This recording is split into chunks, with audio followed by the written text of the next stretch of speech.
할렐루야. 지금 이번에 구역장 헌신 예배 초청 강사로 초청을 받아 설교한 내용입니다. 이 내용을 우리 믿음의 권속들과 함께 나누기를 소망합니다.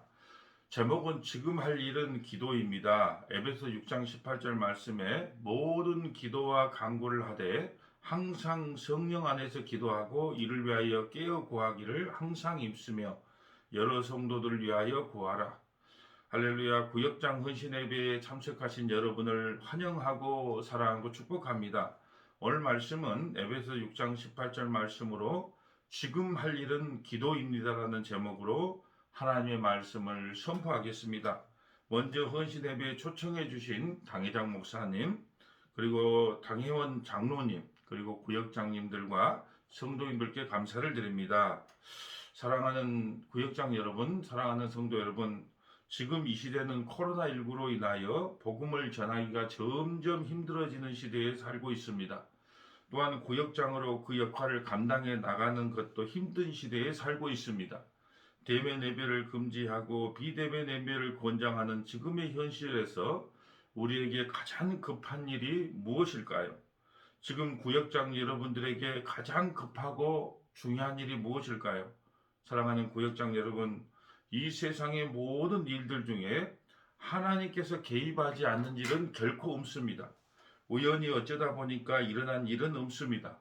왜 예상하지 못한 일들이 우리의 현실 속에서 발생을 할까요? 그것은 세상 일이 우리 마음대로 되는 일이 하나도 없구나, 그것을 깨닫기 위함입니다. 과학과 문명이 발달하여 우주를 정복한 인간들이 보이지 않는 코로나 바이러스에 모두 떨고 있는 것은 하나님 앞에 우리 인간이 얼마나 미약하고 나약한 존재인지를 알기 위함입니다. 잠언 16장 9절 말씀에 사람이 마음으로 자기 길을 계획할지라도 그 걸음을 인도하시는 이는 여호와시니라. 아멘. 세계 경제를 우리가 아무리 세계 경제를 외치고 교회 부흥을 외치고 구역의 부흥을 외치지만 그 모든 걸음을 인도하는 분이 하나님이시기에 급할수록 기도로 하나님께 나가야 합니다. 기도는 우회도로처럼 보이나 실상은 가장 빠른 지름길입니다. 종교개혁을 일으킨 루터는 나는 바쁘고 할 일이 너무 많아서 늘 2시간씩 기도한다고 했습니다.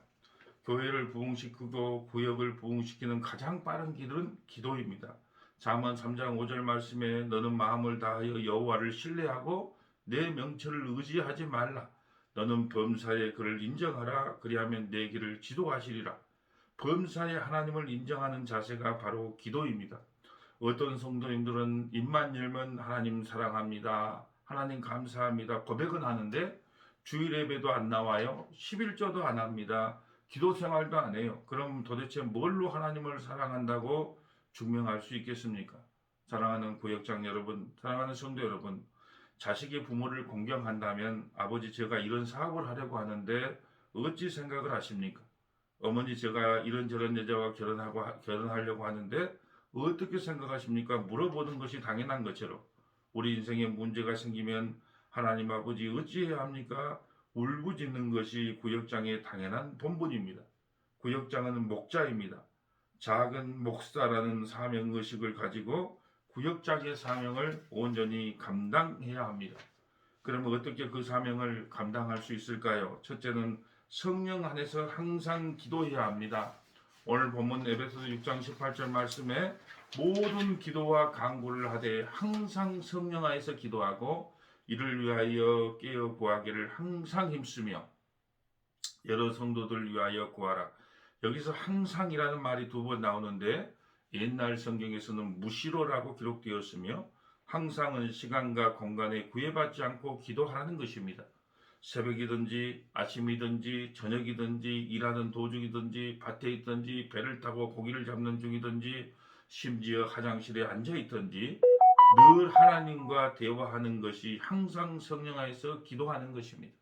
안 지나서나 교회 생각, 안 지나서나 구역원 생각, 안 지나서나 목사님 생각, 이것이 구역장의 사명이요 중직자의 사명인 것입니다. 우리는 처음에는 열심히 기도하다가 나태함과 게으름에 빠질 때가 있습니다.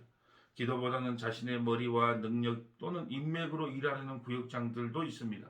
성경은 그것을 교만이라고 합니다. 성령에서 항상 기도하며 나아갈 때 하나님은 우리의 연약함을 늘 도우십니다. 기도하면 교회의 문제를 해결해 주십니다. 기도하면 구역의 문제를 해결해 주십니다. 로마서 8장 26절에 이와 같이 성령도 우리의 연약함을 도우시나니 우리는 마땅히 기도할 바를 알지 못하나 오직 성령이 말할 수 없는 탄식으로 우리를 위하여 지주히 간구하시느니라. 마음을 살피는 이가 성령의 생각을 아시나니 이는 성령이 하나님의 뜻대로 성도들 위하여 간구하심이니라. 아멘. 사랑하는 구역장 여러분, 사랑하는 성도 여러분, 기도 없는 교회는 사탄의 잔치집이고 기도 있는 교회는 사탄의 초상집입니다. 기도가 없는 교회는 사탄이 와서 춤을 추고 놀다 갑니다. 그러나 기도가 있는 교회는 사탄이 와서 눈물을 흘리며 36개의 주랭량을 치는 것입니다. 다니엘은 기도하면 사자굴에 던져져 사자밥이 될 줄 알면서도 하루에 3번씩 하나님 앞에 기도했습니다. 그로 인하여 다니엘은 사자굴에 던져졌지만 사자를 바라본 것이 아니라 하나님을 바라봄으로써 사자도 감히 다니엘을 건들지 못했습니다. 다니엘서 6장 10절 다니엘이 이 조서의 왕의 도장이 찍힌 것을 알고도 자기 집에 돌아가서는 윗방에 올라가 예루살렘을 향한 창문을 열고 전에 하던 대로 하루 3번씩 무릎을 꿇고 기도하며 그의 하나님께 감사하였더라. 그 무리들이 모여서 다니엘이 자기 하나님 앞에 기도하며 간구하는 것을 발견하고 16절에 이에 왕이 명령하며 다니엘을 끌어다가 사자굴에 던져 넣은지라. 왕이 다니엘에게 이르되 내가 항상 섬기던 너희 하나님이 너를 구원하시리라 하니라. 22절 나의 하나님이 이미 그의 천사를 보내어 사자들의 입을 봉하셨으므로 사자들이 나를 상해하지 못하였사오니 이는 나의 무죄함이 그 앞에 명백하며 또 왕이여 나는 왕에게도 해를 끼치지 아니하였나이다 하니라. 여러분 기도할 때 천사를 보내어 사자의 입을 봉했습니다. 우리 교회가 기도하면 하나님은 마귀 사탄의 입을 봉해버립니다. 구역장이 기도할 때 구역이 살고 교회가 살고 목사님이 사는 것입니다. 사랑하는 구역장 여러분, 성령 안에서 항상 기도하는 구역장 되시기를 축복합니다. 모든 중직자 여러분, 성령 안에서 항상 기도하는 중직자 되시기를 축복합니다. 둘째로 구역장은 모든 성도와 이웃을 위해 기도해야 합니다. 특별히 중직을 맡으신 중직자들과 구역장들은 믿음이 약한 성도님들과 이웃을 위해 늘 기도해야 합니다. 우리는 나 자신, 우리 가족, 우리 회사, 우리 나라, 우리 교회만을 위해 기도하는 것이 아니라 믿음이 연약한 성도님들과 아직 예수님을 믿지 않는 이웃과 형제에 대하여 기도해야 합니다. 빌립보서 2장 3절 말씀에 아무 일이든지 다툼이나 허영으로 하지 말고 오직 겸손한 마음으로 각각 자기보다 남을 낫게 여기고 각각 자기 일을 돌볼 뿐더러 또한 각각 다른 사람의 일을 돌보아 나의 기쁨을 충만하게 하라. 특별히 나라에 문제가 있고 교회가 문제가 있고 구역에 문제가 생기면 인간적인 방법으로나 혈기로 해결하는 것이 아니라 기도로 하나님 앞에 물어야 합니다. 그리고 합심하여 하나님 아버지의 뜻이 우리 교회에 이루어지기를 기도해야 합니다. 기도하면 위기가 기회가 됩니다. 마태복음 18장 19절 말씀에 진실로 다시 너희에게 이르노니 너희 중에 2사람이 합심하여 무엇이 있는지 구하면 하늘에 계신 내 아버지께서 그들을 위하여 이루시리라. 아멘. 미국의 유명한 스펄전 목사님은 기도하지 않고 성공했다면 성공한 그것 때문에 망하는 것입니다. 나는 우리 교회가 부흥하기에 앞서 기도로 세워져야 한다 생각합니다. 기도로 세워지지 않는 교회는 사상 누각일 뿐입니다. 여러분, 나보다 믿음이 연약한 구역원들이 지금 시험에 들었습니까? 그 구역원을 위해 눈물로 기도하는 구역장 되시기를 축복합니다. 셋째, 마지막으로 내일 일을 알지 못하기 때문에 더욱더 기도해야 합니다. 코로나19가 어찌 진행될지 아무도 알 수 없습니다. 전 세계적으로 수만 명이 죽어가고 있습니다. 또한 러시아와 우크라이나 전쟁이 어떻게 될지 아무도 알 수 없습니다. 앞으로 한국교회가 어떻게 될지, 우리 교회가 어떻게 될지, 우리 구역이 어찌 될지 미래를 알 수 있는 사람이 아무도 없기 때문에 우리는 기도해야 합니다. 야고보서 4장 13절 들으라 너희 중에 말하기를 오늘이나 내일이나 우리가 어떤 도시에 가서 거기서 1년을 머물며 장사하며 이익을 보리라 하는 자들아. 코로나19가 올 줄도 모르고 모든 재산을 팔아서 서울에서 큰 사업을 해서 돈을 벌어보자 다짐을 합니다.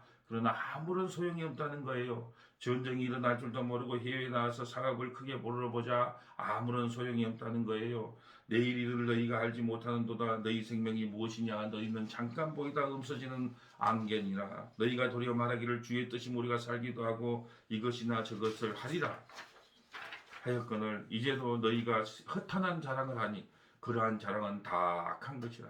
세상에 없어질 것을 자랑하지 말라는 거예요. 우리 인생이 안개라는 것입니다. 그러므로 선을 행할 줄 알면서도 행하지 않는 것이 죄니라. 우리가 기도할 줄 알면서도 기도하지 않는 것이 죄입니다. 그래서 사무엘 선지자는 하나님 앞에 기도를 쉬는 죄를 범치 않겠다고 한 것입니다. 사도 바울은 감옥 안에서 교회를 위해 눈물로 기도했습니다. 기도를 쉬는 것이 가장 큰 교만이요 죄인 것입니다. 기도하면 우리 신앙이 당당해집니다. 그래서 이렇게 외칠 수가 있어요. 로마서 8장 33절 누가 우리를 하나님의 사랑에서 고발하리요 의롭다 하시는 하나님이시니 누가 정죄하리요 죽으실 뿐 아니라 다시 살아나시는 그리스도시니 그는 하나님 우편에 앉은 계신 자여 우리를 위하여 강구하시느니라. 누가 우리를 그리스도의 사랑에서 끊느리요 환난이나 공고나 박해나 기근이나 적신이나 위험이나 칼이라. 기록된 바 우리가 종일 주를 위하여 죽임을 당하게 되면 도살당한 양같이 여김을 받았나야 한가 같으니라. 그러나 이 모든 일에 우리를 사랑하는 이로 말미암아 우리가 넉넉히 이기느니라. 우리가 기도할 때 하나님께서 이 모든 고난과 환경 여건을 이기게 만들어 주십니다. 내가 확신하노니 사망이나 생명이나 천사들이나 권세자들이나 현재이나 장래이나 능력이나 높음이나 기쁨이나 다른 어떤 비전